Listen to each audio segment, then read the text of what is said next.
మీరు అలాంటిది ఏదో ఒక వీడియో చేసి పెట్టారు కదన్నా!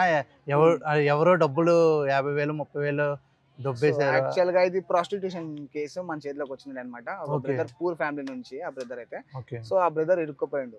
ఆ బ్రదర్‌కి మనమైతే సార్ట్ జేసి ఎట్లా డబ్బులు గూడా ప్రాసెస్ ఇప్పించాం. ఎలా జరిగిందో ఒకసారి నాకు వివరిస్తారన్నా?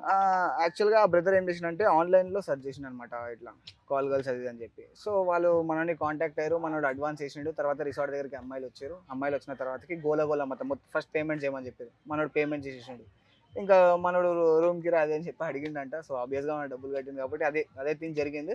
సో, మనోళ్ళు రాలే. ఇంక మనల్ని ఉల్టా కొట్టి ఎళ్ళిపోయారు. ఎళ్ళిపోయిన తర్వాతకి సేమ్ అదే వెబ్‌సైట్ నుంచి నేను వాళ్ళని బుక్ చేసి, వాళ్ళని పిలిపించి, వాళ్ళని పట్టుకొని, వాళ్ళని కొట్టి, మనోడి ఓకే. డబ్బులు, మనోడి పర్స్‌లో మేజర్ థింగ్ మనోడికి డబ్బులు అవసరం లేకుండే. హ్మ్. Original Aadhaar card, PAN card and driving licence ఆ పర్స్‌లో ఉండే. ఓకే. వాటి కోసం మనోడు ఫైట్ చేసిండు. మనం అవే కాకుండా మనోడు ఇచ్చిన డబ్బులతో సహా మనం రిటర్న్ ఇప్పించాం. ఓహ్!